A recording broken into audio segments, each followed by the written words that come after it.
लो भैया, ये तो मोय मोय हो गया। अभी रुझान आए मतलब क्लियर नहीं हुए तो इसी बीच विपक्ष का रोना शुरू हो गया कि भाई साहब मोदी सरकार तो चीटिंग करके जीती है।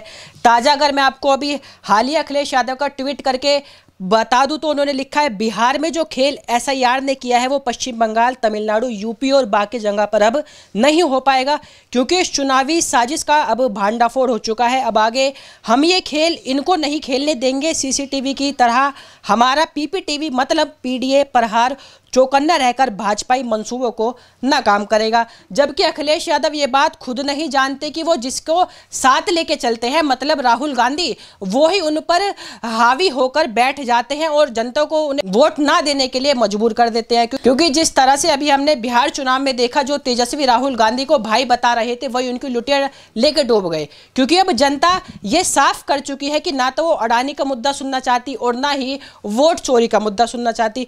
तो खुशी में आप पहले इस पर ही बता दीजिए कि राहुल गांधी सच में पनौती है या ये अखिलेश यादव और तेजस्वी पर एक क्या बोलते हैं राक्षस बनकर बैठ जाते हैं।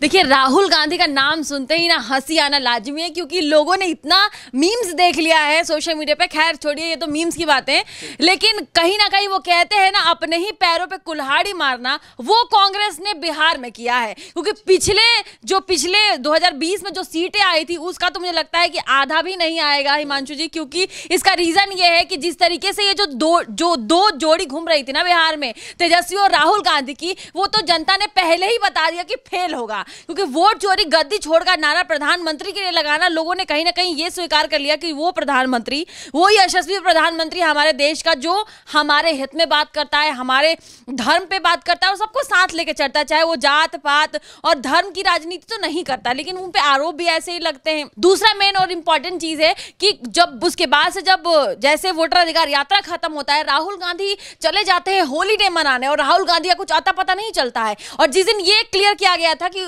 मुख्यमंत्री बनेंगे तेजस्वी यादव, उस दिन पोस्टर से भी चेहरा गायब हो गया था। उसके बाद से जाके वो छलांग मार जाते हैं मछुआरों के साथ राहुल गांधी। तो जनता ये समझ गई कि ये छलांग मारते रहेंगे, हॉलीडे मनाते रहेंगे, कांग्रेस हमारे लिए बेहतर नहीं है, ना हो सकती है। इसीलिए हम इस बार फिर से, अब वो जो चला था ना, अब की बार फिर से एनडीए सरकार, और जनता ने एनडीए को फिर से चुन लिया।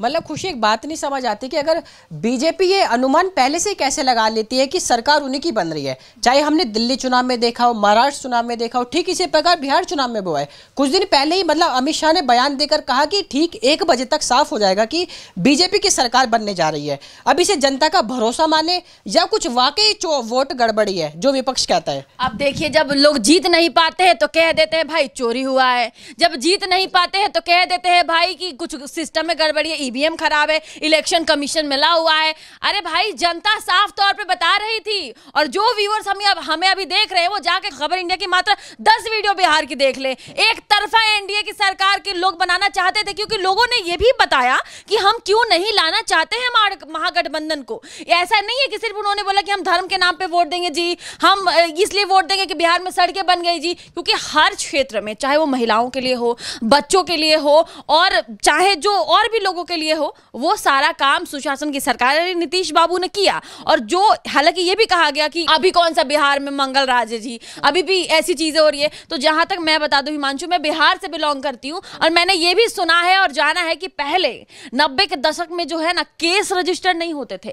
थानों पे आप चले जाइएगा तो ऊपरी कॉल आते थे और वहां पे सुनवाई नहीं होती थी। उस समय जात पात था, लेकिन जो एक एनडीए का नारा है और बाकी तमाम जगहों पर हम जहां पर देखते हैं कि भेदभाव नहीं करती है एनडीए, बीजेपी नहीं करता है। और दूसरी तरीके से रेखा गुप्ता जी जब जमीनी स्तर पे गई थी, वो गोपालगंज गई थी, बहुत ऐसी जगहों पे गई थी जहां पे उन्होंने जनसभाएं की, रोड शो किया।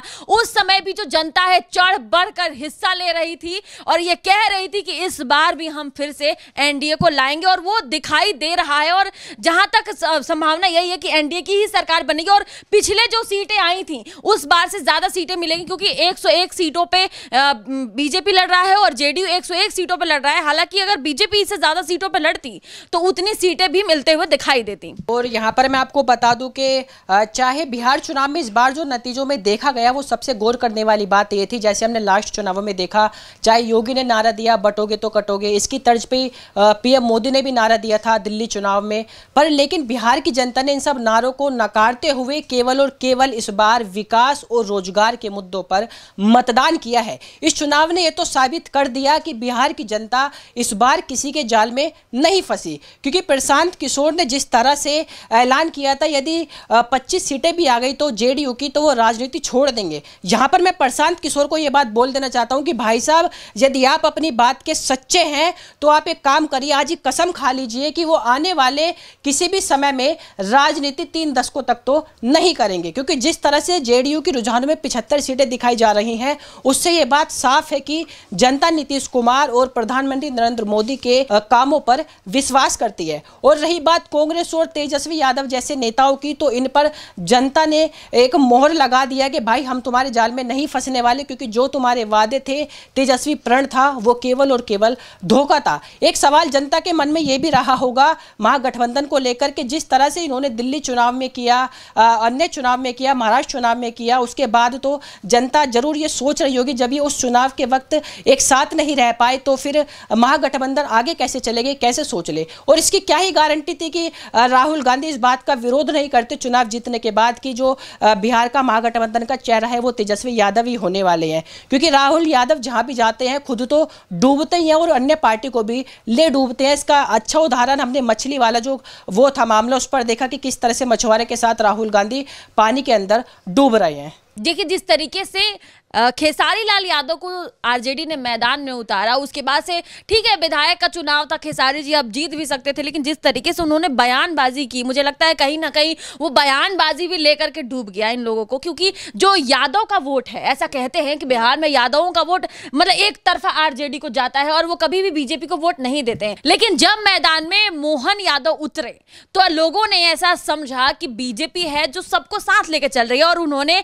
एमपी में एक यादव को गद्दी पे बैठा रखा है। और वहां पर भी महिलाएं काफी खुश थी, हिमांशु जी, और अभी भी खुश हैं, क्योंकि जो लाडली बहना योजना वो 1500 रुपए हो गया, और जिस तरीके से 10,000 रुपए मिला लोगों को बिहार में, महिलाओं ने ज्यादातर घर से निकल के महिलाओं ने वोट किया, जो पहले की अपेक्षाएं नहीं करती थी। और जिस मैदान में महिलाएं उतर जाए वोट करने के लिए, तो वो तो जिसका ही भाग्य चुनेंगी उसका ही भाग्य वो निश्चित कर देती हैं। लेकिन सबसे मेन इंपॉर्टेंट मुझे जो बात लगती है खेसारी लाल यादव का ये कहना कि राम मंदिर बनने से क्या हुआ, अस्पताल बनता तो होता। तो योगी जी ने बता दिया था कि हमने उसके पहले अस्पताल भी बनाया है वहां पर। और जब वहां पे हार जाती है बीजेपी, अयोध्या में हार जाती है, तो वोट चोरी का मामला साफ तौर पे झूठ दिखाई देता है। और जिस तरीके से लोकसभा में जिस तरीके से वोट चोरी का अगर मिला ले, तो जिस तरीके से गठबंधन की सरकारें हैं और जो बीजेपी ने कई बार उतनी सीटें नहीं ला पाई, तो चोरी का मुद्दा तो जनता समझ चुकी थी कि बेनकाब हो चुका है। और जो हर घर सरकारी नौकरी देने वाला जो वादा था, वो भी जब साफ हो गया कि इतना तो बिहार का बजट नहीं है, तो कैसे